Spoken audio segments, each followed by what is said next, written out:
Wine and Dine Pod, the podcast where we drink wine and talk hoops. I'm Chris and that's Lyndsay, and we are back in the middle of a stressful conference finals in the NBA, and well, depending on what team you're a fan of, stressful or not stressful beginning of the season in the WNBA. I was going to say, the stressful NBA situation. Not so much for me. I am a bystander in these conference finals from a fan perspective, so I'm just watching the train wreck go down. The train wreck that looked like it was the Knicks, and then they turned around and aren't the train wreck we thought they might be. Same with the the Wolves. I feel like these conference finals have been unbelievably anticlimactic. As a fan all three Knicks Pacers games have been incredibly close. The Minnesota OKC series has been a little bit weird. It's just three ass whoopings, two of them in one direction, one in the other. So it's really hard to say who's going to come out on top of that one. I kind of feels like OKC is going to put them out of their misery, but it's a little bit more uneven, even though it's a 2-1 series count for sure. Yeah, just honestly, like as a not invested fan, other than just I like basketball and I care about the stars that are, involved, obviously. But as a not invested fan of any team, I have to say it's been like not interesting. I don't know. The games have been interesting to some extent. There's been lots of moments, obviously, like the Halliburton shot and Neesmith going crazy. And then this last game where the Knicks came back from 20 points. But even then, that 20-point lead was pretty fake because by halftime it was only 13. So like it was, I don't know. There's nothing been where I've been like, yeah, this is a cool series. Like that Thunder Nuggets series really just peaked in lots of ways. And since then it's felt kind of uncompetitive. Like to your point, 3 blowouts in the Western Conference series. It was nice to see Minnesota get their shit together, but it's also, I don't know. I also expected more competitiveness from the Thunder, so whatever. The NBA has been, the conference finals have been a little bit like less spicy than I expected in some ways, I guess. Which I can't say about the beginning of the W season or the wine we chose today, which is really why we're here. We decided that since the W is firmly back, we're going to drink some pink wine because of Asia's shoes. And also, it's kind of orangish in tone, so close enough. And LCBO didn't really want to cooperate with the orange wine we had chosen. Here we are, drinking some Rosé. It's also, I don't know, is it hot where you are right now? Because it's super hot where I am right now. Well, it is not. It is not even close. So Rosé season hasn't fully hit for you?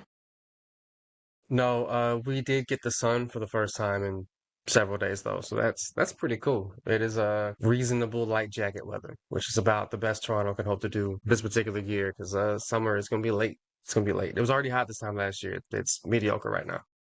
Yeah, it's 29 degrees Celsius here, so about 90 Fahrenheit today. Real good day. Yeah, real good day. I sound like crap though, so RIP to our listeners, sorry. But yeah, we have some delicious rosé. I don't know. We've got some Gérard Bertrand Côte de Rosé, a very aesthetically pleasing bottle. This one actually has a fun sports connection. So the winemaker was a big old rugby player for Team France. I don't know, it's like kind of related, but it's a nice rosé. It's from Languedoc, which is a pretty popular region for rosé these days. This is one of the most popular rosés out there. And so far, it's all right. I don't know. What are you feeling? How are you feeling about the tasting notes?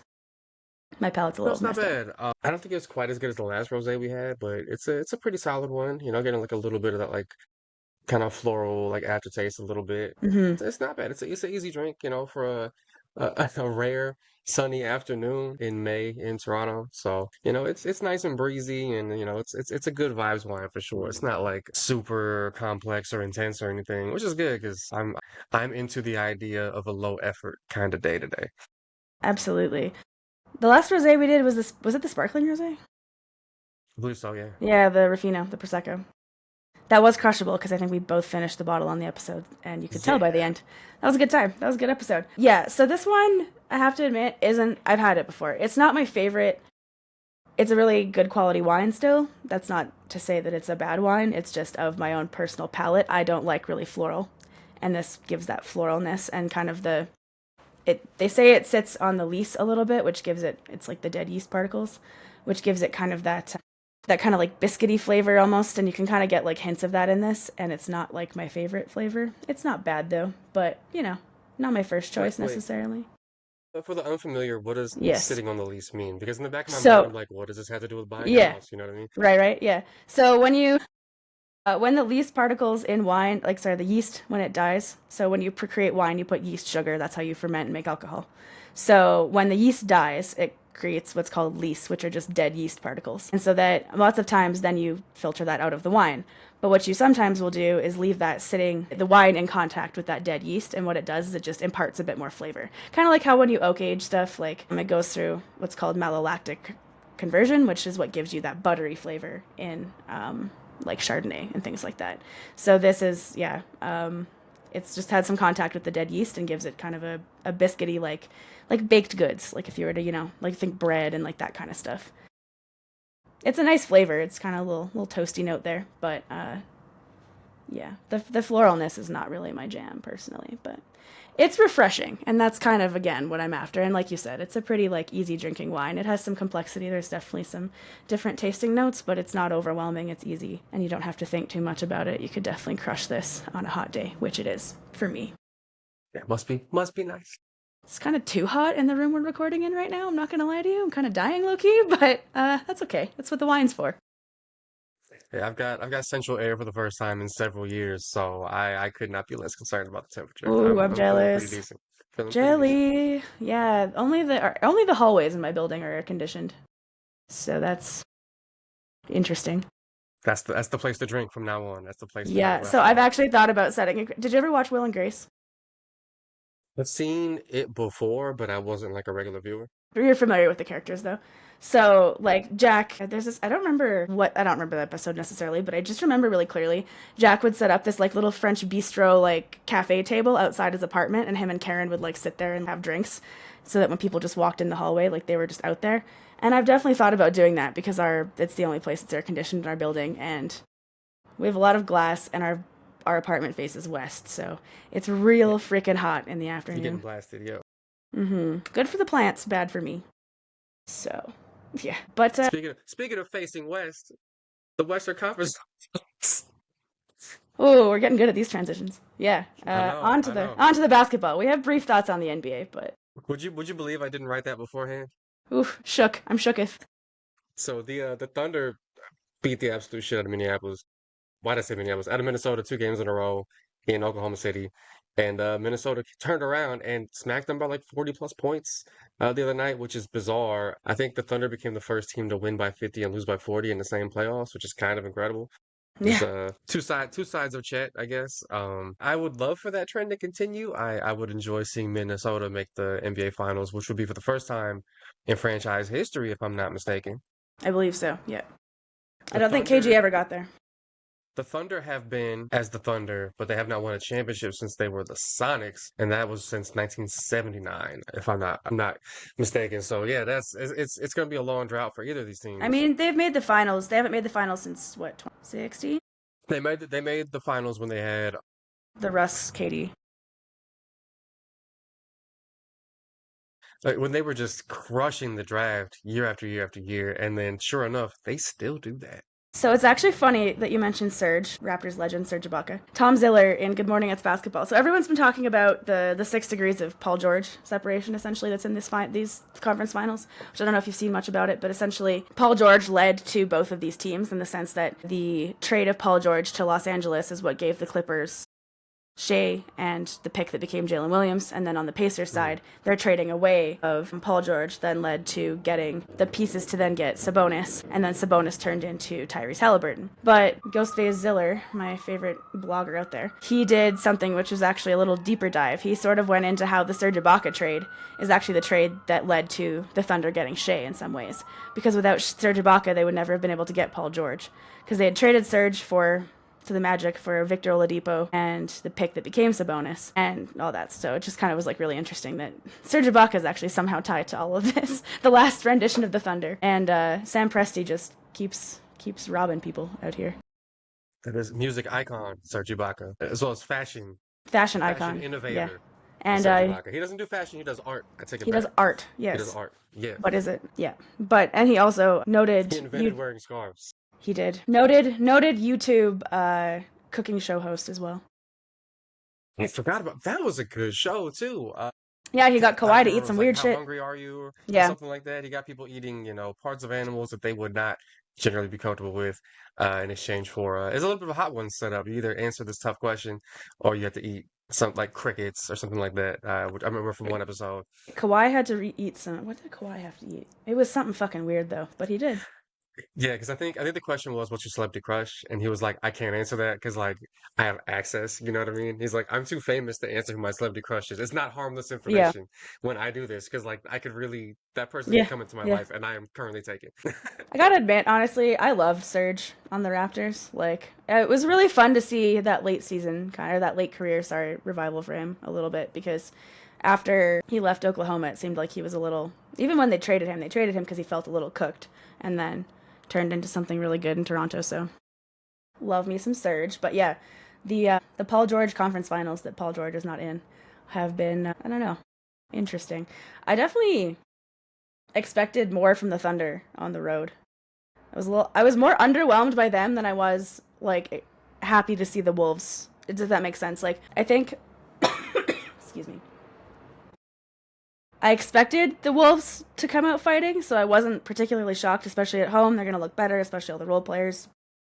Rudy Gobert looked serviceable again. I was just more surprised the Thunder didn't keep the gas on because the Thunder played well on the road in Denver. It's not like it was like a road issue. They've been a good road team. So I was a little bit surprised to see them just.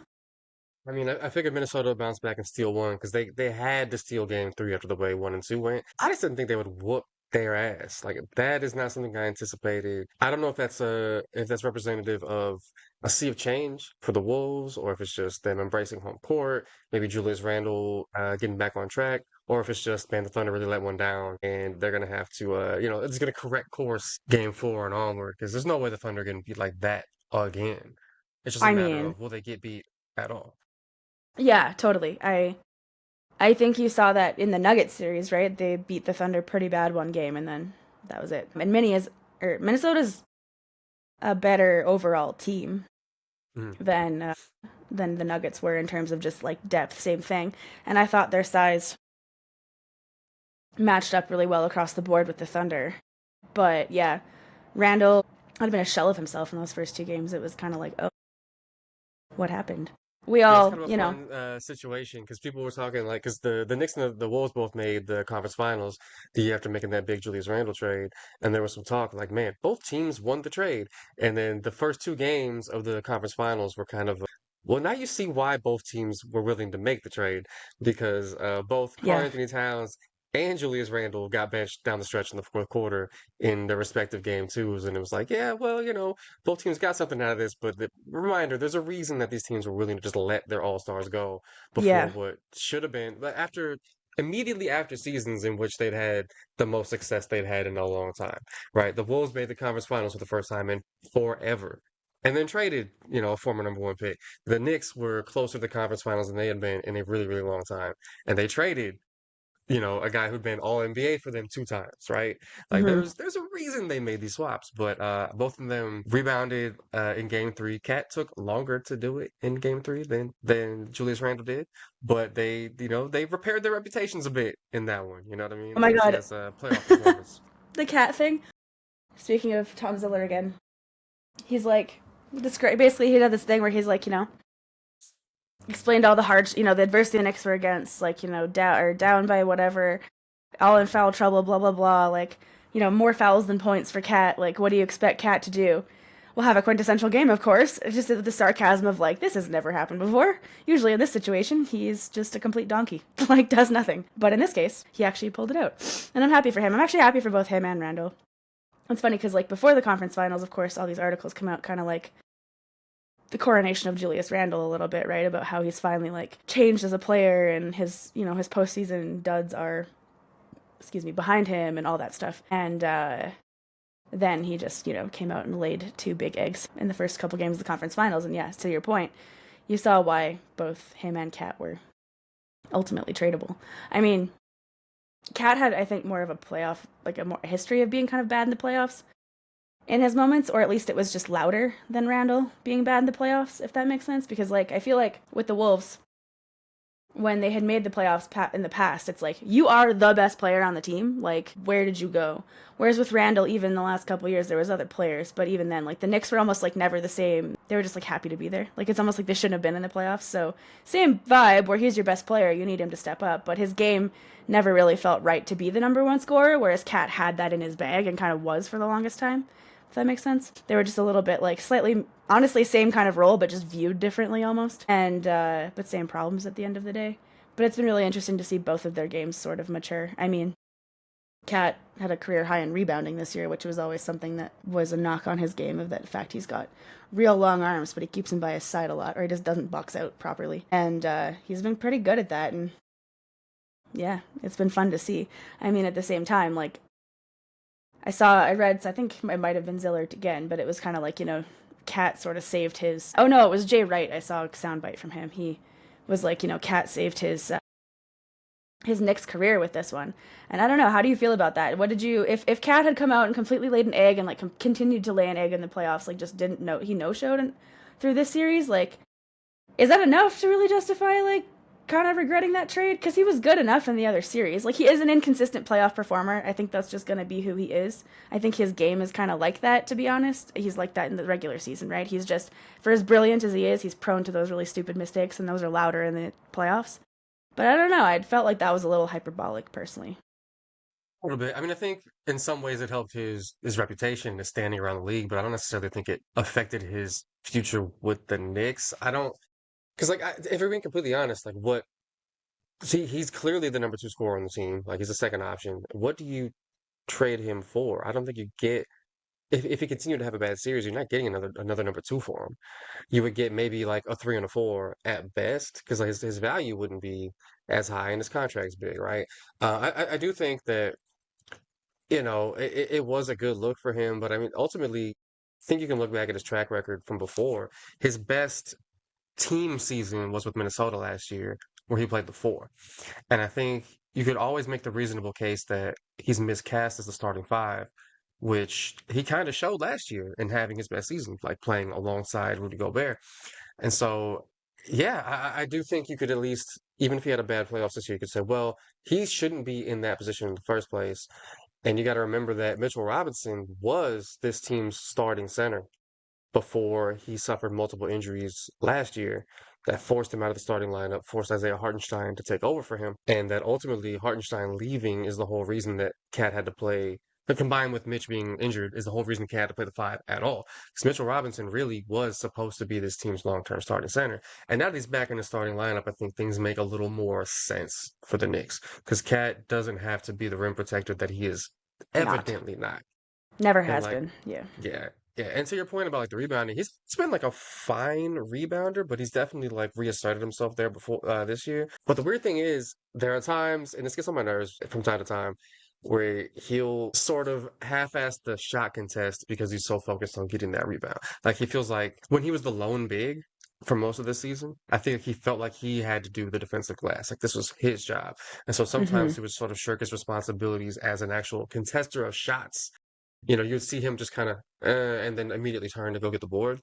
And I feel like having Mitch out there frees him up to actually fucking like defend the guy in front of him, which he's still. I I spend a lot more time than I would like yelling at my TV for this like 10-year NBA pro to put his fucking hands up on defense and move his feet side to side because a lot of times his hands are just plastered to his sides, even when he's matched up against a perimeter guy who wants the jumper, and it kind of kills me. But it is what it is, man. Him having some protection out there with Mitch defensively is gonna be really helpful. Yeah, because when did Mitch actually come back? Because he's been coming off the bench pretty much the entire playoffs, but hasn't he? Yeah, Late season, because he's been mostly maybe coming off 20 the games bench. left. Has he not? I don't remember really seeing him in the starting lineup too much. Entirely come off Yeah. the bench. They just Okay, that's decided what to I rock thought. with the same starting lineup that they were playing before he came back No, I was to just, like ease him in. I was honestly just making sure I wasn't going crazy because I was like, I'm pretty Yeah. sure. I don't watch as much Knicks games as you do, obviously, but I was kind of like, I'm pretty sure they were. But I agree that, yeah, it seemed like it made sense once they started bringing Mitch off, like bringing him back in the starting lineup. It does make a lot, it does kind of crystallize the roster a bit more.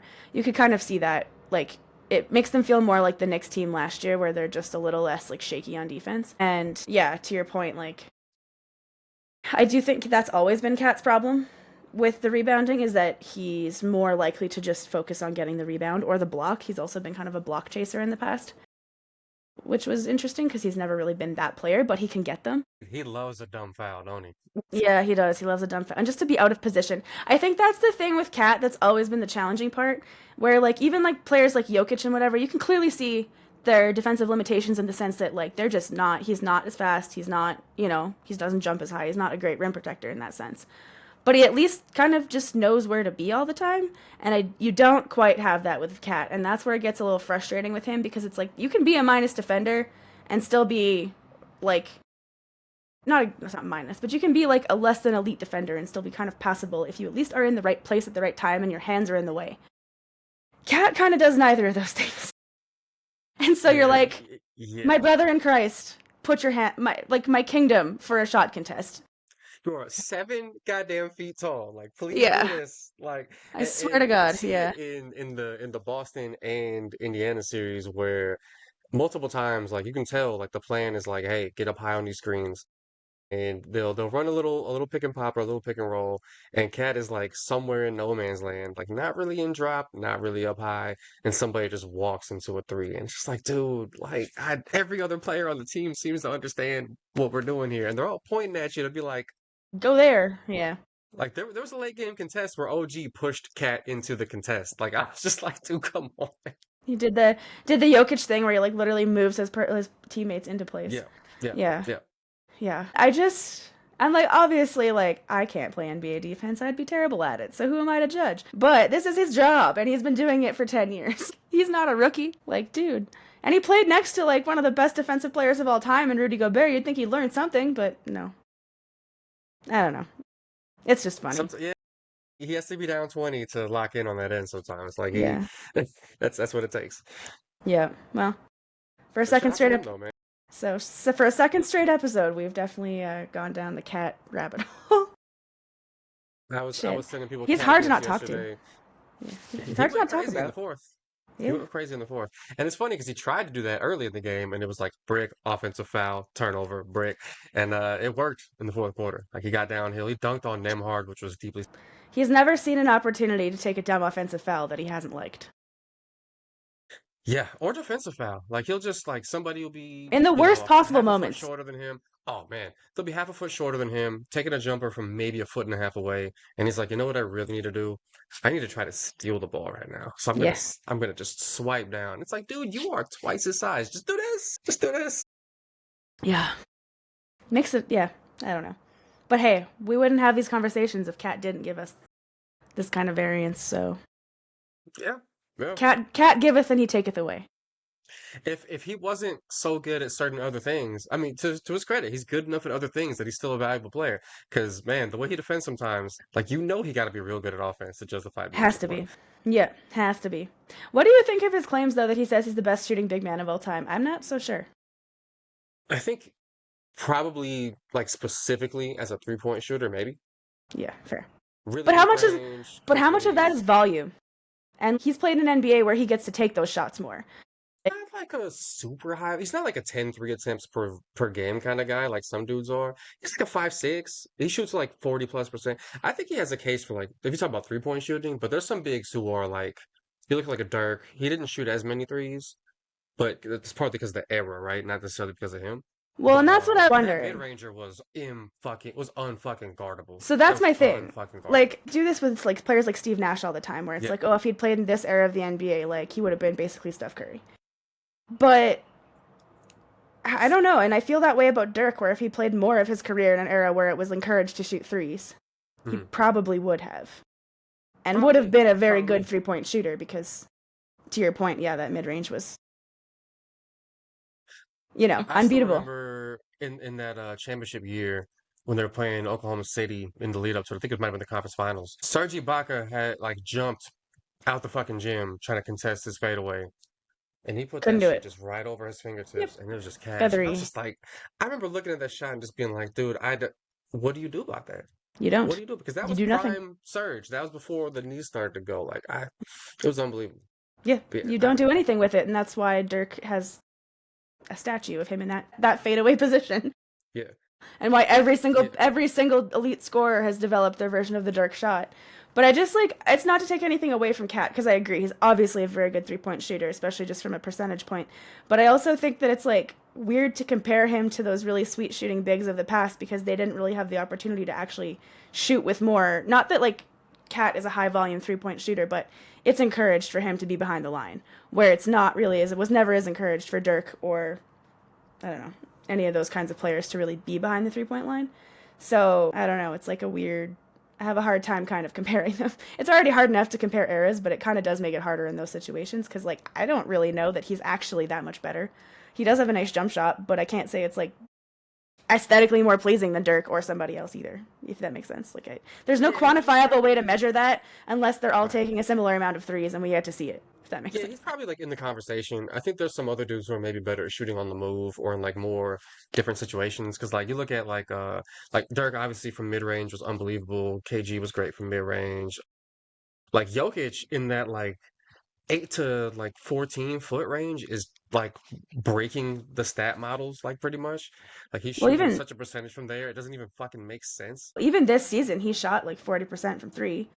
He like was in the top five of the league in 3 point percentage because he just decided like, oh, I guess I have to be in. We don't have many other shooters. Let me just go do that now. You're like, okay, good. Yeah, Wow, yeah, he's cool. real good at basketball, man. Yeah. Like he is Turns out. very good. Yeah, yeah. How do you to that point? What's your thoughts quickly on MVP? I knew Shea was gonna win it, and like I think normally, so it's an individual award, right? And like basketball in a team sport, which is always makes it a little bit complicated. I do think like if it was close, like if the Nuggets and the Thunder were pretty close in record, I think I would have to give it to Jokic just because he was so incredible. Like I don't want to weigh team success too much in the MVP thing because it really is about a guy. But and Jokic carried such a crazy load for that team, averaging a triple double. Yeah, the playmaking, the fucking rebounding, the Everything. shooting. All that was absurd. The efficiency was absurd. The volume was crazy. But I think because the Thunder like lapped everyone else in record by so much, like even I, as somebody who's not really a best player on the best team, being like the automatic choice for MVP type of voter, like that's not how I get down. But I think because he made it close enough, you know what I mean? Because he was that good a Absolutely. scorer this year, 32 plus a game, primary playmaker for the team, all that. I think you could give it to him because his team was so great. I've never had I any would agree. problems with Shea winning the MVP. Yeah. Neither like I think it was probably to your point from an individual season perspective, probably was Jokic, just because Shea's season, while it was really cool, it also didn't quite feel as remarkable in the sense of like, well, that's what his type of guard's supposed to do. Is like put up numbers. But I agree. I think that the fact that the Thunder were actually just that much better, like they were head and shoulders above Yeah, everybody else. And voter fatigue, unfortunately, is a big part of it. yeah.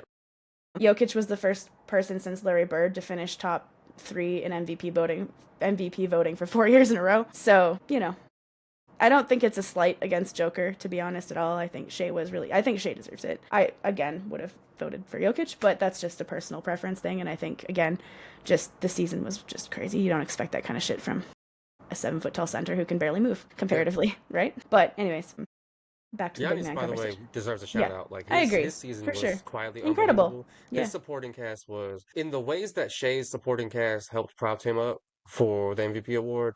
Giannis has kind of hurt him, and I know it that like did for being sure.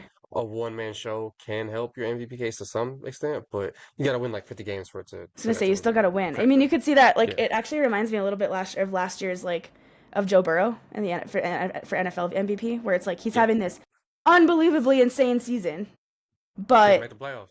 they didn't make the playoffs. So it's like this. I can't. eh. So it's kind of hard. Like I get that. I Rachel Nichols I think has talked about this. I feel weird using her name, but anyway, she did. And some other people have talked about this too about how there should sort of be two awards. Like there should be like an MVP and then best offensive player. And I think they've talked about that a bit with like the NFL as well because the MVP essentially just becomes like a quarterback award. But it's really interesting in the NBA because it's kind of like it forces these conversations about like what is value, like what Mm. makes you the most valuable. So kind of weird, but I agree. Giannis, like he definitely deserved to be a finalist, and like he's unfortunately just languishing on a pretty crap team, and we'll see what happens with that. It may not be soon, potentially. We will see. One more conference finals thought before we move on. I just want to shout out to the Knicks may have found their next generation, Spike Lee and maybe Timothy Chalamet. This man is out here posting up in Indiana. Surely this guy's in like every movie. He's surely busy. He's posting up in fucking Indianapolis to basically be to be like Yep. sports dad for his favorite pro team. And I remember some people on Twitter were trying to come at him like, I bet he wasn't. He probably doesn't remember Othello Harrington or whatever. And there's this picture that surfaced from him winning a contest back Yeah. when like Landry Fields and Leo Yeah. Routins were on the team and like meeting them at a fucking train station and taking a picture with them. I'm like, no, he was here for the shitty days, man. Like Tim Chalamet is that's a real Knicks fan, dude. Like he's really Hmm. about it. Leo Routins? Yeah. Team Canada legend Leo Routins. I mean, Andy Routins, his son. Oh yeah, I was like, I'm pretty sure Leo Yeah. never played for the Knicks.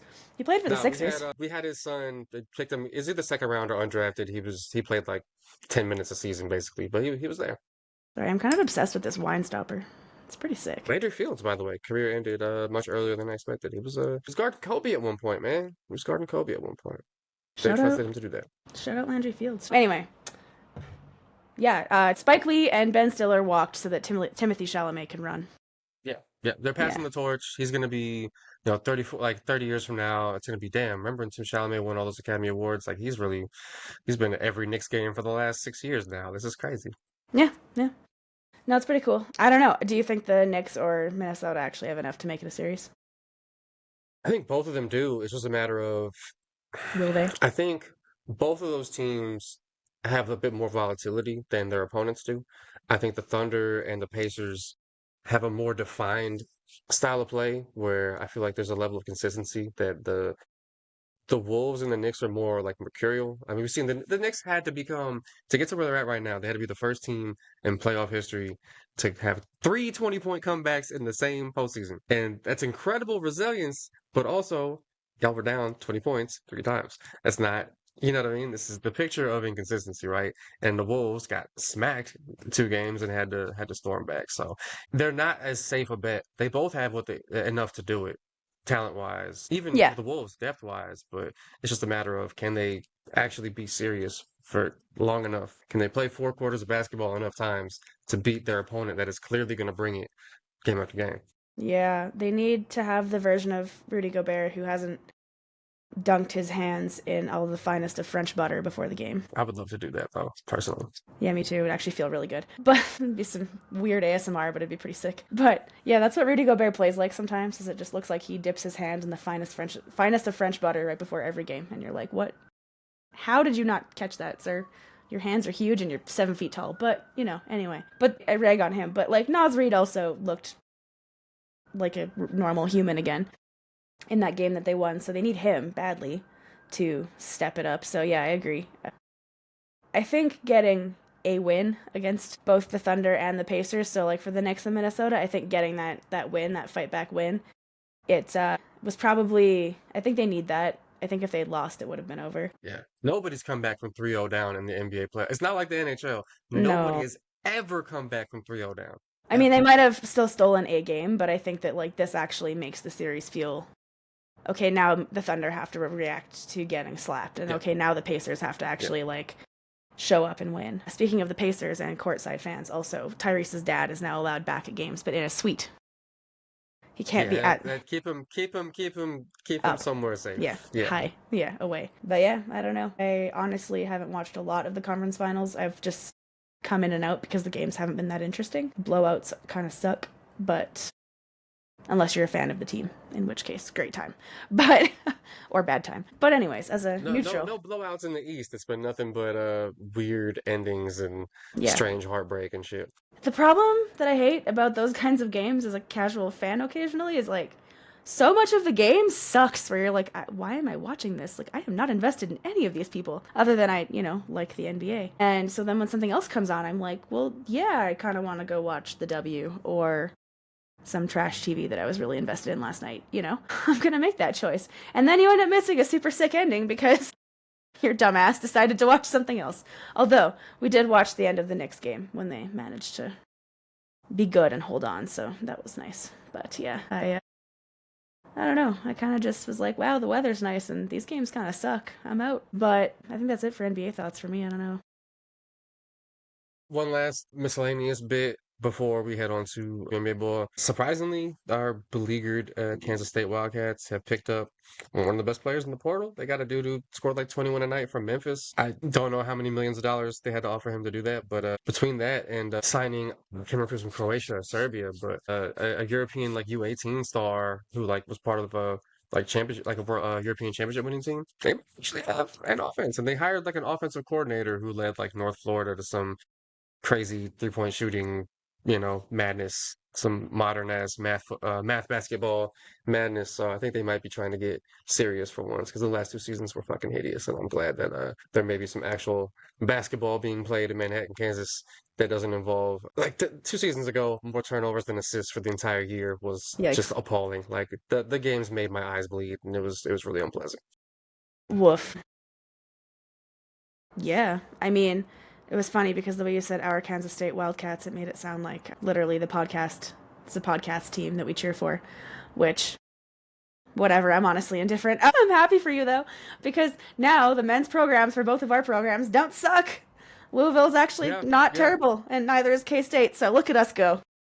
Yeah, when I saw this guy is playing on his fourth program in 4 years, I'm like usually complaining about, man, like there's like almost too much player movement. Like, how do you play for a different college every year? But one of those is ours, and the last is the final of them. So I ain't complaining this time. Fuck it. Yeah, Like, suddenly you go real fast from being man who yells at clouds to just kidding, it's fine.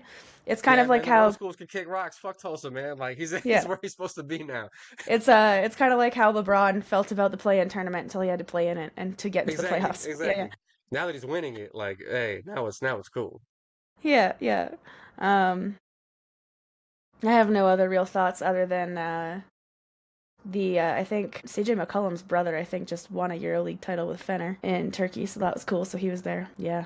And CEBL started. Looks like it's been having fun. They played an outdoor game in Montreal, which they ended up It's having just to like postpone halfway through because it rained. yeah. My general thoughts on the CEBL is it looks like they're having fun. They And, look like they're having that's all that fun. really matters. Yeah. Shout out to I them. mean, a Calgary Surge Uh, player threw down a pretty sweet like in a game. He like did a between the legs dunk and shit. So that was cool. But I haven't really watched much yet. congrats. Yeah, I haven't watched much yet. I saw some at a gym one time, and I was just like, I'm just gonna look at my numbers on the treadmill, dude. Like I felt kind of bad. It Yeah, was a rough I game. It mean, was a rough game. CBL is not a terrible product. At the end of the day, it's one of those things where like I try to remind myself that this is still an important league to have, and the fact that so Yeah. many people with CEBL experience are getting into the G League and whatever, like there are starting to be Mhm. more and more connections and stuff. So it's just one of those things where it's like you have to remind yourself that like this is the beginning.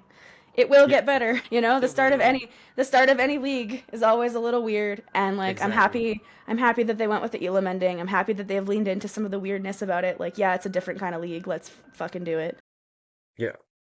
So, I like to rag on it, but I do think it's a great league to have here, and I do think they're Yeah. doing a pretty good job overall of becoming part of the culture of pro leagues in Canada. It's giving like a pro, and like there's more and more players who want a place to play in the summer that's not overseas. So, Yep. and more Yeah. scouts The watch, the and the pipeline will get better as far as like the talent coming in there, and hopefully it's a way for fewer of them to have to go to the U.S. to feel like to develop into the players they want to be. And then also, but like yeah, as it is right now though, I feel like stylistically, like aesthetically, like in the way that the G League feels like NBA ball, but just a little bit lesser. hmm Like I feel like CEBL ball looks more like to the eye, it looks more like college ball, if that makes sense. it does. In It's terms of the style of play, in terms of the quality yeah. of play, it looks a little bit more like D1 college as opposed to like the Pro Farm League. But I hmm think it'll get better as you see. We're already starting to see better talents come in there, guys who got a cup Yeah. of coffee in the NBA and things like that. So it'll I get think better. some of that, to be honest, to your point, that style thing is one, it's a FIBA game. It's officially sanctioned by FIBA, so it follows like FIBA rules. So like the 3-point line is the FIBA line, etc. And two, like all the players in it are pretty fresh out of college. Like Yeah, they're not like those G League vets that have, yeah, maybe actually been in the league a bit or been yeah. around It's not like longer. These Euro are, ball. no, these are still really young players. And, you have players who are coming out of U Sports in Canada, which is honestly nice. A lot of players who still choose to play college basketball in Canada like don't get pro opportunities for the most part or get very few. So it's kind of I appreciate that the CEBL is really trying to give Canadian pros Canadian college basketball players more opportunity to at least even get experience being on a pro team. So they have this thing where like essentially it's almost like an internship, so you can still be in college and then play a summer of pro basketball on a CEBL team, but not fuck up your eligibility. And I don't think you really get to play on the team very much, but you're there and you're in the practices and you're getting exposed Yep. to like what being a professional looks like. And I think that's just really positive. So overall, it could get better, but it will over time. It's no Yeah. league looks good when they start at the end of the day. Yeah. The only I love the reason, idea of being a point guard intern. That's pretty fun. right? It is pretty cool. It's pretty funny, but like it works. It's kind of unique, right? And I think again, just it gives people there's just more opportunity here because really, yeah, like you don't have to go to the US necessarily, or it gives you an opportunity to go to the US in some cases because a lot of G League people like especially the coaching. A lot of the coaches have experience in the G League, have like Calgary's head coach coaches a G League team. Multiple of their Hmm. head coaches have coached G League teams. So it's just having people with those kinds of eyes on you as a player, right? Just getting opportunities. And I think the other thing people forget, the NBA is not the only league in the world people want to play in. These guys are also fighting for overseas contracts. Like a lot of CEBL players have gotten overseas contracts because of their time in the CEBL. So There's good money to be made out there too. at the end of the day, I think as long as you can get paid playing the sport you love, like that's a pretty good life. Yeah. Honestly, You know? especially if you can make a living wage playing it, especially. And like if you do manage to get out of the CBL and into like let's say the Spanish league or the German league or whatever, now you're not just earning, enough to live off of. Now you might be earning enough to, have like real savings when you retire. Because Exactly. like, some of these like starter leagues, when they come out, it's like, okay, you might make like 60K, 100K a year, whatever.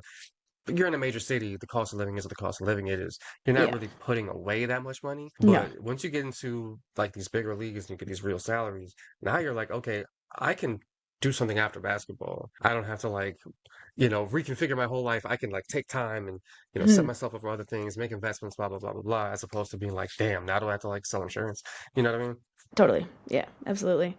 Which is also why to transition into the women's side, why so many players have to play overseas because they do not make enough money to do that. Yep. So, yeah, speaking of underpaid, the WNBA.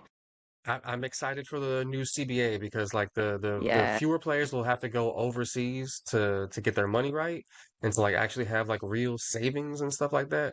The better the product is going to be because players are going to have off seasons to rest their bodies and to improve their games in the gym.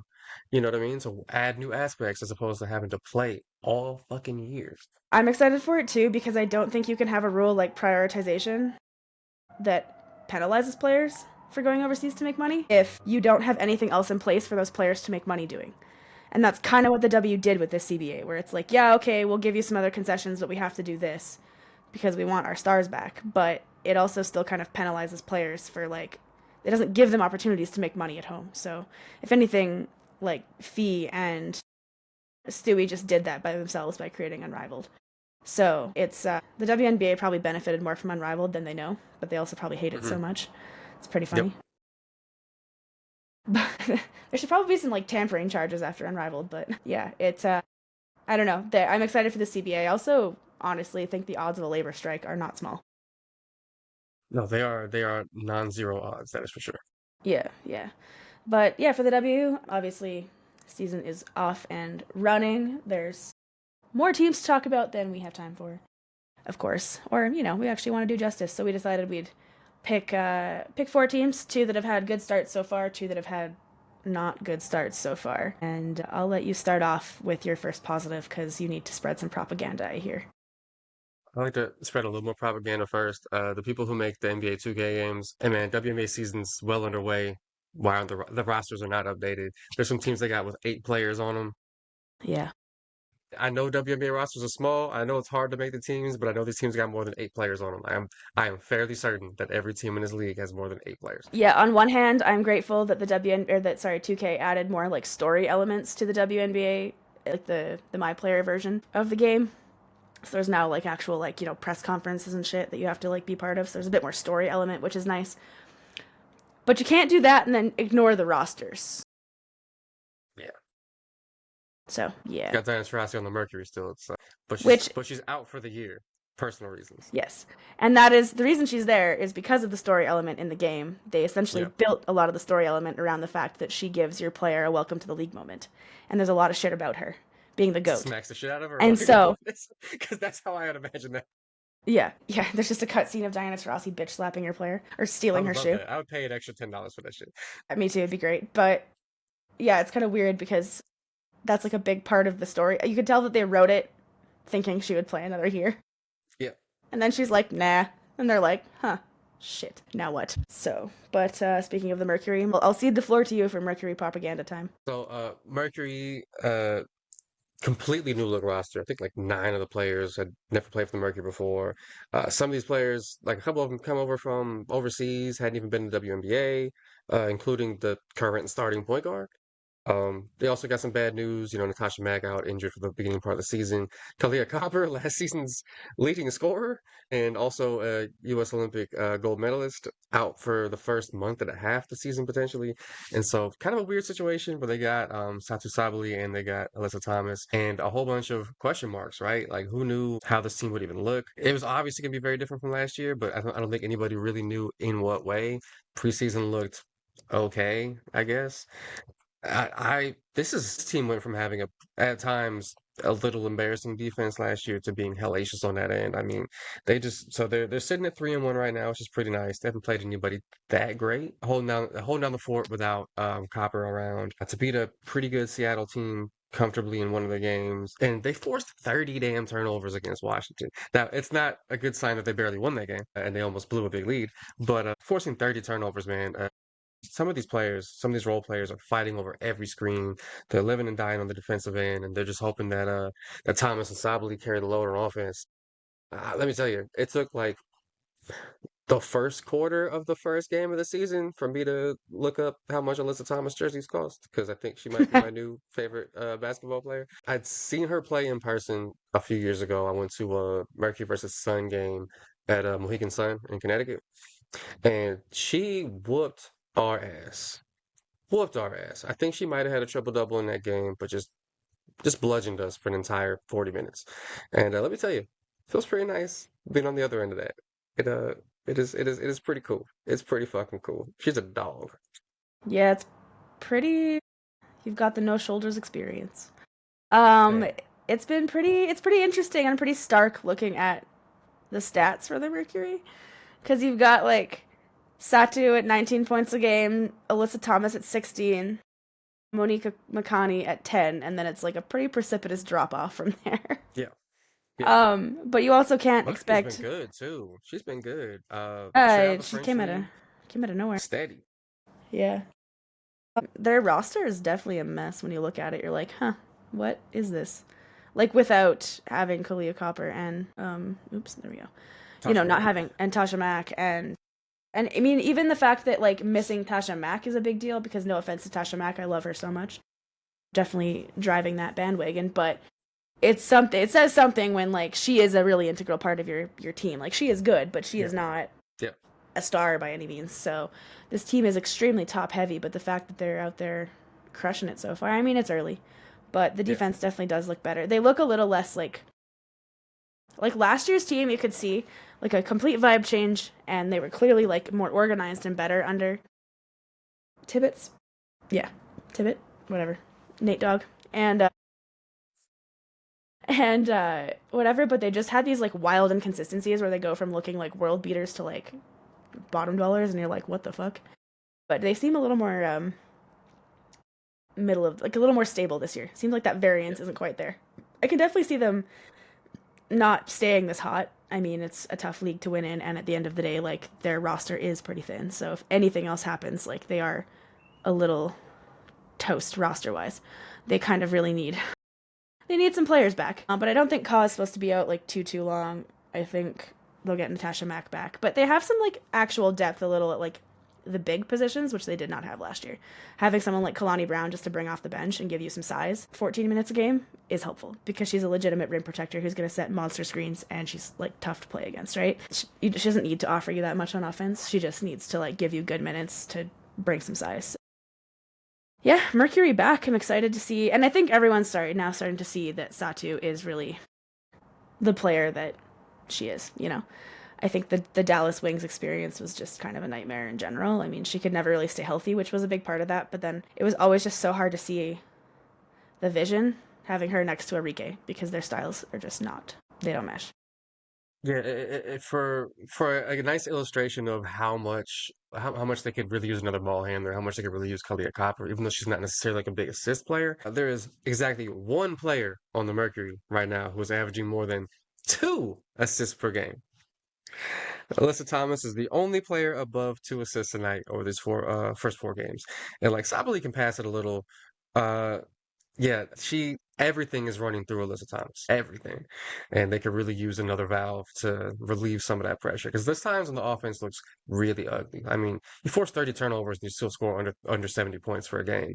This is gonna team that's gonna scrap it out, man. It reminds me a little bit of there's some differences here because we're talking about like very different type of player. It kind of reminds me of some of the those old like Iverson Sixers teams, right? It's like, hey, we got one player who's gonna handle the ball. Everyone else, your job is to play defense. Yep. You're not going to shoot it. You're not gonna be handling it. You know what I mean? Your job is to run out there, play hard defense, fight through everything, and this person is going to handle the ball. Yeah, pretty much. And you know what? They kind of have to. They got to roll that way for now. It's the way of the road. Yep. In that sense, Yeah, no. The Mercury are looking fun. I think they've got some potential. I'll be really excited to see them when they get Ka back and are a fully healthy roster. I still think Makani's been good, but I think that they probably need a more reliable name at one of the guard positions. The playmaking situation's going to get a little ugly if they're relying purely on Alyssa Thomas to be the whole playmaker. They're going to need a little more help. I think you can see I think that the Connecticut Sun started to see the limitations of making Alyssa Thomas be your entire engine. I think that you need to have more.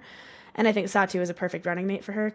She is a little Dewana Bonner-esque in that sense. Like, they do fit nicely together. Satu, obviously, I think offers a bit. Not quite as nicely as her and Dewana Bonner in some way. Yes, well. As far as we know. Yeah, that wouldn't be unusual for the W. Relationship drama ruining a team would not be unusual. Yeah. Oh, God. What a league. Lesbians, what can I say? No, but Satu, obviously, I think offers a bit more than, I don't know. Not to say she's, like, necessarily a million times better than Dewana, but she's certainly younger and is a bit more of a, like, consistent. She has a bit more of a face-up game in some ways, I guess. I don't know. I mean, Dewana's obviously an incredible bucket, but you know what I mean. But yeah, there are limitations to having Alyssa Thomas be really your only playmaker, because that was a thing in Connecticut, too. They didn't really have guards that got a ton of assists. So, yeah, no. That's a thing with the Mercury, so we'll see. I think to your point, having Ka back. Again, yeah, like you said, Ka not a big assist getter, but she'll get you a few more. I think she averages for her career like around 4 or 5-ish. Maybe a little less, but still. Just gives you another offensive threat, so you don't have 2 people essentially carrying the entire offensive load. Right. Yeah. A little more ball handling would be useful. I thought Sammy Whitcomb would be a little bit better, but I mean, she's also pretty up there in age. She's been shooting breaks early, but I think that's going to come back around. She's not going to shoot under 30% for the entire season. She's gotten good looks. She's too good of a shooter, and I think that having the whole team back will also crystallize everyone else's roles a little bit better as well. And she was only ever there to be a depth bench piece. She's not exactly like a star like she used to be. So, but any final Mercury thoughts before we're on to our next? Should we go negative start or positive start? I think we could go a negative one. I think we could alternate. All right. I heard there's a team somewhere in the upper Midwest that's having a bit of a hard time right now. I don't want to talk about it yet. I'm going to talk about the Aces first. I don't want to be sad yet. I need more wine first. So anyways, the first negative start that I'll give is going to be the Las Vegas Aces. And it's not that they're actually bad. So to be clear, I lost the standings. 2-2. They're 2-2. Yeah, they're 2-2. So they're not bad, but they're currently sitting 8th in the league, which would put them in playoff position, which is way too early for that. But anyway, the Aces are obviously better than that. They have A'ja Wilson, who is the best player in the world, who's riding many highs right now, including the fact that she is leading the team in every single stat category, which kind of tells you all you need to know about the Las Vegas Aces at the moment. So A'ja's leading she has 20 points a game, 10 rebounds, 4 assists, 2 steals, 2.3 blocks, and yeah. That's incredible. Yeah. What's wild is that she is the one leading the team in assists compared to their point guard, the point god, Chelsea Gray, or even Jackie Young, or Jewel Lloyd. Kind of messed up, not gonna lie. To me, like, I'm impressed because it's Asia and she's incredible. But there's a couple things about this that seem really shaky to me. First and foremost, like, she should not be leading the team in assists. That seems bad. What's going on, Chelsea Gray? But the thing I'm most concerned about is the fact that, like, Jewel Lloyd is averaging 12 points a game right now. It's early, but yikes. So she's shooting. Oof, her 3-point shooting is wild. So in the 4 games they've played, she's had in the first game she shot 16% from 3. The second game she shot 66% from 3. Then the next game was 28, and then she came back up to 37 against Seattle in their most recent game.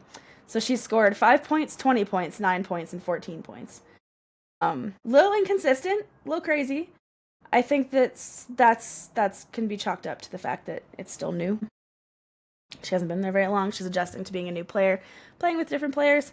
I do think a lot of what her and some of the other aces do is very, like, replicable. Like, it's very, like, they overlap a lot. It's not like Kelsey Plum provided, like, a different kind of scorer than they have with that roster. Like, it was a bit more complimentary, I would say, whereas it does feel a bit like Jewel and Jackie and Chelsea all kind of overlap a little bit.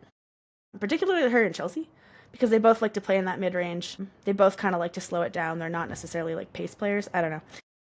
But the biggest red flag for me about the Las Vegas Aces is, like, their bench is atrocious. It's so bad. They have they have their starting 5 right now. It looks like Asia, Jackie, Chelsea. Well, their top stat leaders, anyways, are Asia, Jackie, Chelsea, Jewel, and then Dana Evans, my girl. But then they've got Liz Kitley, Tiffany Mitchell, Aaliyah Nye, Kirsten Bell, Crystal Bradford, and Kia Stokes, and none of them are averaging, including Dana, none of them are averaging double-digit points. A handful of them are averaging. Even averaging 5 points. No. The only person that's averaging 0. I was gonna say, I mean, Kia Stokes hasn't really. She hasn't scored. No, she hasn't. She's never been a huge scorer on their team, but still, yikes. And it's crazy because for a team that, like, Crystal Bradford's not a bad player. None of them are bad players exactly. They're just not giving them much. I mean, Tiffany Mitchell's probably a little past her prime. Liz Kitley's coming off injury. But, I mean, for the amount of minutes she's playing, she's putting okay stats up, but they just have nothing coming off the bench, and that's been a problem for Las Vegas for a couple of years, and it's starting to, like, really manifest now. And it's feeling a bit like they're becoming kind of the Denver Nuggets of the W, where they have clearly the best player, head and shoulders above everybody else, best player, and they have good, like, starters around that player. They kind of have a weird statistical profile too. Like, yeah, but they don't. They have the fewest turnovers per game in the league, but also, just 10th in field goal percentage. Almost like second to last in assists. Like, it's kind of don't really feel like a dynamic offense right now. It's wobbly. Yeah, well, the team is essentially built on A'ja Wilson. And that's kind of it right now. And it's a bit I think you're starting to see players like Chelsea Gray show her age a little bit. She's 32, but she's not that old, I guess. But she's the same injury issues too, though. She's the same age as me, which is wild. But anyway, yeah, some injury issues. I think, again, I haven't really watched as much of the Aces as I would like to have. So this for me is a bit more just I've been looking at, like, the stats and stuff and just being a little bit confused. And I think depth is a big problem, and I agree. I think that they're not a very dynamic offense right now, and I think that part of that is figuring out the fit with Jewel Lloyd. But a part of me still wonders if that trade was, like, worth it. I guess we'll find out. It's too early to judge that, obviously. But they do overlap a lot playstyle-wise, and I don't know. Just they feel wobbly. They could definitely improve, go on a run, do something great. They're the Aces. I'm never going to count them out, and I'm never going to count out A'ja Wilson. But it just feels wobbly. They shouldn't be this wobbly this early. I don't know. They are the Aces, It just feels like expectation versus where they are right now is disappointing, which is probably why I had them as a disappointing start. I think on the other side of the ledger, the Washington Mystics appear to not be dog shit, which is pretty cool. They might have stolen. DC deserves some good basketball. They might have stolen the draft. Yeah, their 2 rookies are hooping. They're both averaging at least 13 points a game. They're both shooting above 50% from the field, which is phenomenal. Wild, yeah. They almost won a game where they turned it over 30 times. I mean, both the rookies had like seven turnovers apiece in that game, which is wild, but they also shot really well. So, give and take a little bit. There's some rookie shit happening, but also like there's enough positive stuff that you got to feel pretty good about things if you're them. I mean, Absolutely. Irfan, 14 points a game on 51% shooting and 11 boards a night. Citron shooting 53% from the field and 47 from three is Yeah. pretty like she's almost half a percentage point away from being 50, 40, 90 Yeah. in And the her fact first that 5 games in the WNBA. her and Kiki have like absolutely gelled as a duo is really exciting. And this Yeah. team doesn't even have, they've just gotten Shakira Austin back. She has been off with injuries, so once she factors in, they'll be really good. They'll have some twin towers in the front, which will be fun. Aaliyah Edwards also has been injured, so once they get her back, like they're gonna have a lot of depth at forward, which is really exciting. She And played the yesterday, but like 15 minutes. yeah, she's coming back from injury still, Yeah. so she'll be a bit. But it's exciting because you have these options that are all pretty versatile and can work with each other, I think. I don't know how they're going to have to stagger those minutes a little bit. I don't know if maybe once Aaliyah Edwards comes back, if Kiki moves more to the bench role or whatever. I'm not really sure. Just with Shakira and Aaliyah are the more established veterans, but it's also an entirely new, I mean, they're not exactly veterans. They've been in the league for, what, 3 and 2 years respectively, but still, you know.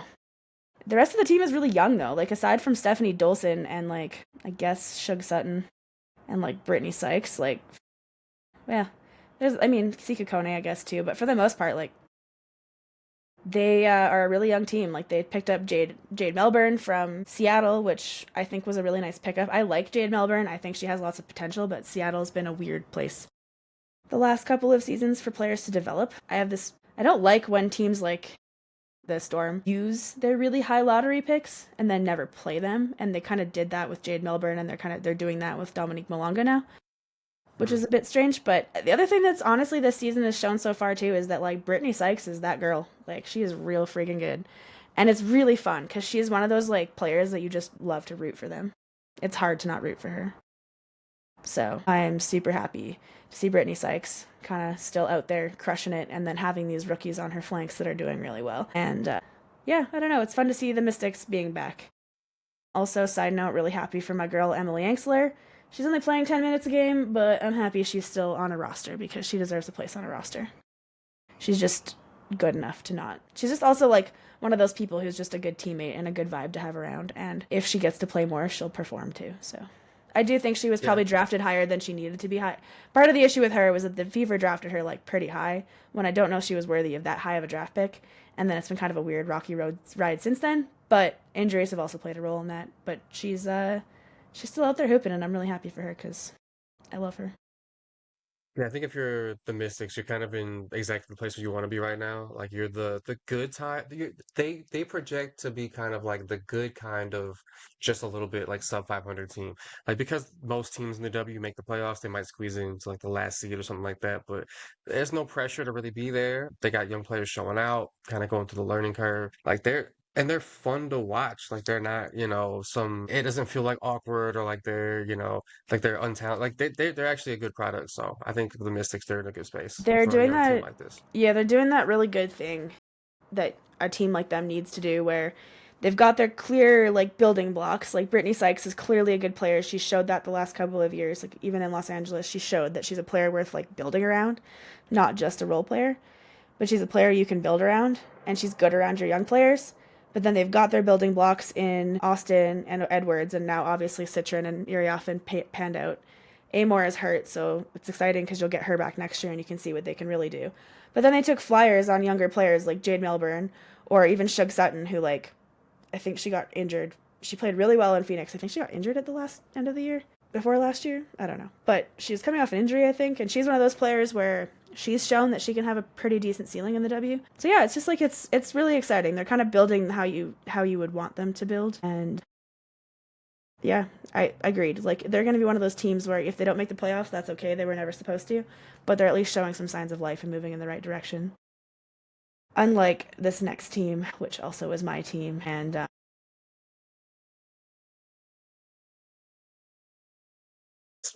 It's not great. It's It's not going early. well. It's early, but I think there was sort of an assumption that for the Chicago Sky, hey, we got a veteran point guard in here. We have these two young bigs. She's gonna get them in their spots. They're gonna have, a step forward on offense. They presently are dead last in the league in offensive rating with a dreadful 81 points per 100 possessions. And if you're thinking, well, I'm sure they're grinding on defense, I'm here to tell you that They they're are also not. dead last in defensive rating, and they have a net rating that would be the worst in WNBA history if the season ended today, which luckily it does not. The season does not end today, but it's not a good look. The only grinding that's happening is my brain watching this team play basketball. Yeah, so Well, they play Phoenix tomorrow night. That game might be 50 to 48, dude. That might be good to watch. Courtney Vandersloot being basically our leading scorer is probably not a good thing because she is not the Sloot of old. Yeah, don't love it. Sorry, I just looked up their stats. It's Like the rough. No, individual player stats. it's I bad. knew I'm the looking at it team now. stats. Yeah, yeah. Nobody is averaging 10 points a game on the No, it's entire bad. team. Like Courtney Vandersloot is our best player, and what's super frustrating is that the pick that we gave Washington for Ariel Atkins is playing better than Ariel Atkins. So that fucking sucks. I had higher hopes for them in that sense for sure. I thought before the season I managed, I was pissed about the trade because I was excited to pick in the top 5 because, I'm a fan and fans like drafts. Drafts are exciting. Yeah, I talked myself into that trade because I was like, we need this. We need a veteran scorer around our young post players. I knew that Courtney Vandersloot, I wasn't expecting her to frankly score more than 10 points a game because she's just at that point in her career now where she's kind of just that older point guard, but she's useful to, organize the offense, things like that. But there is no offense to organize, frankly. No one just decided to play offense or defense even. They're just not playing. I was excited about Tyler Marsh. I thought that was going to be cool. So far not been cool. I don't know, man. Like I'm doing my very best to not panic because it's early. We are 4 games into the season. But well, in their case, 3 games into the season. But fuck.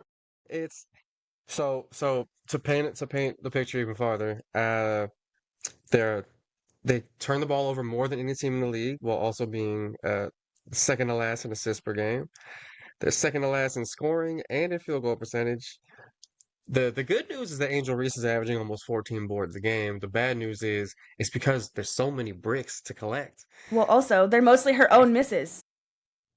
She's shooting 30% from the field as a power forward. That is not what you want as some esteemed analysts may tell you. That is So, not ideal. okay, because I am firmly in overreaction mode as a fan. Should we be worried about Angel Reese sliding this hard? I mean, sophomore slumps are always a thing. But, like, I mean, I'm to scared. be fair, she couldn't shoot before either. Well, that's what I mean. Like, I'm kind of. Yeah. This is why I'm nervous, because she made a big point, apparently, this offseason. Lisa Leslie even told her, she's like, girl, you suck at the rim. Get better. Let me help you. And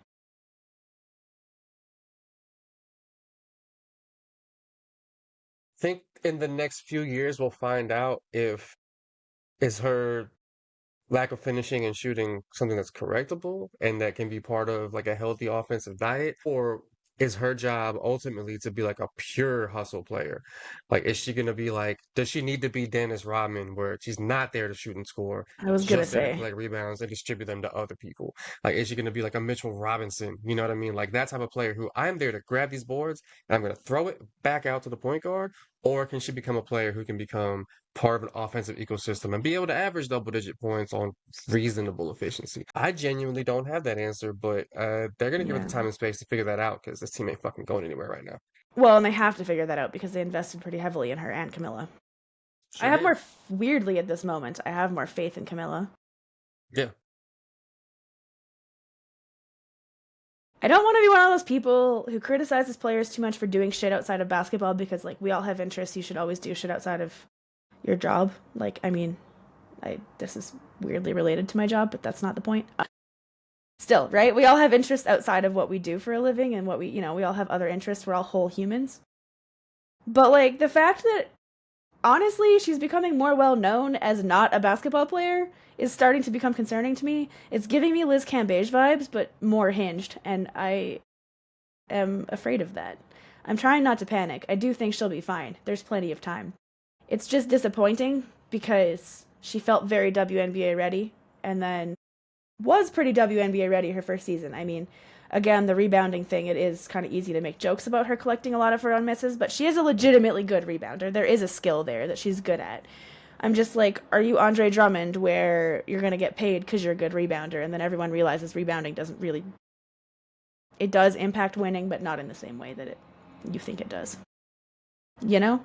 I think the coach replacement also has not gone the way that the Chicago Sky front office would have liked. I think we all thought they were a little hasty in the firing last time. But unless things turn around pretty quickly, it'll actually start to look foolish and not just impatient. You know what I mean? The thing that's weird about it too, though, is like then you saw like Rebecca Allen talking about how like as an opposing player, when they watched this guy play last year, it felt like this guy had no plan, and you're like, okay, like that's fair. That's actually fair criticism, like from somebody outside the team.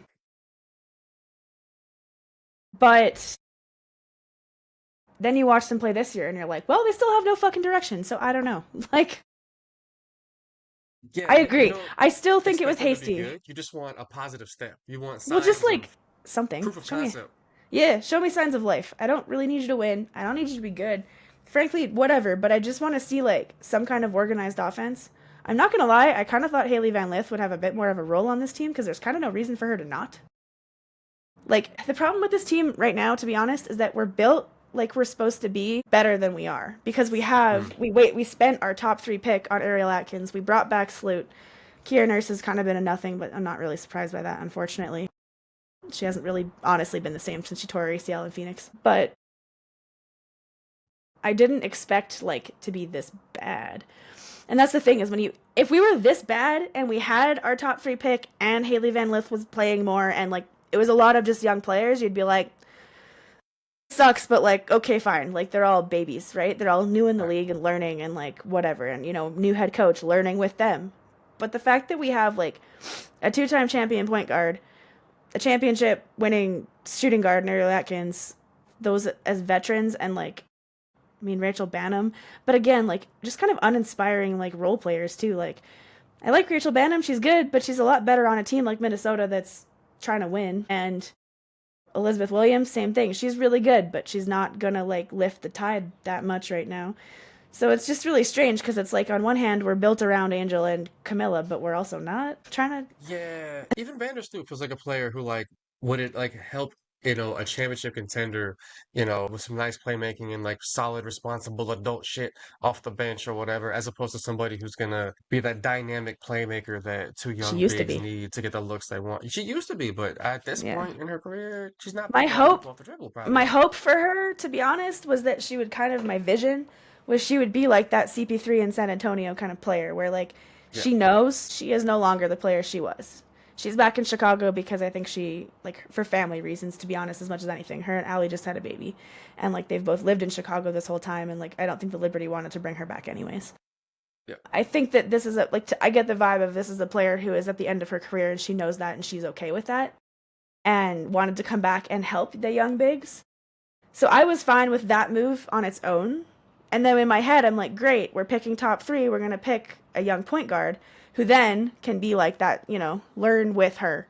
She'll basically be like on the job training, kind of like what happened with Stephon Castle and CP3, right? And then we went and traded that pick and got Ariel Atkins. And I'm like, okay. I was pissed at the trade when it first happened. And then I kind of talked myself into it. And now I'm just like really not sure. Because it's not going freaking great. And yeah, I don't know.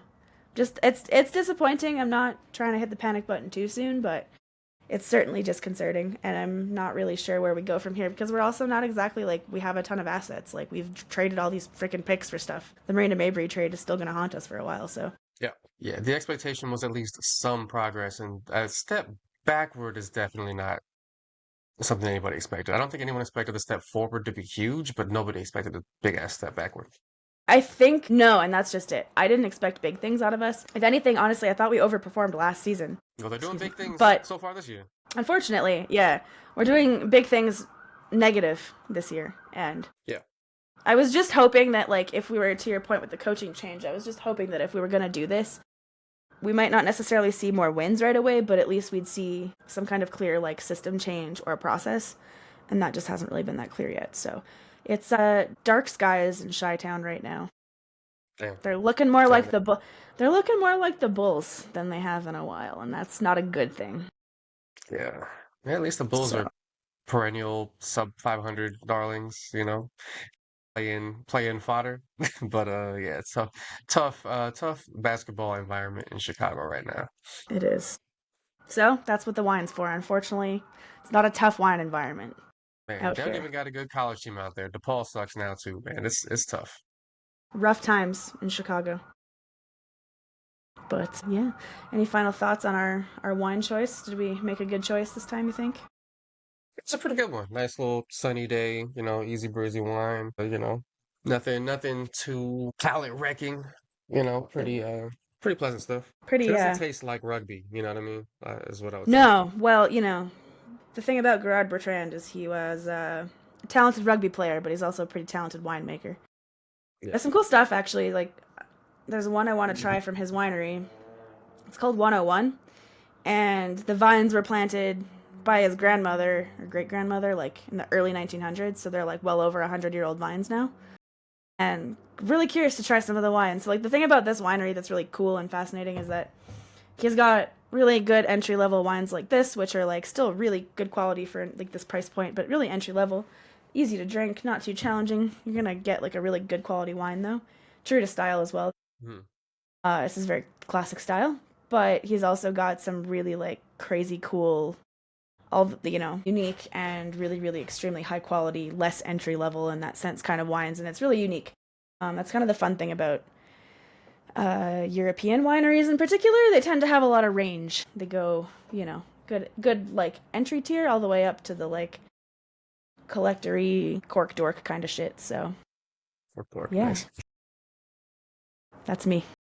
I am the official wine and dine cork dork. But yeah, no, it's tasty. I'm glad we chose it. Again, not totally my favorite style of rosé.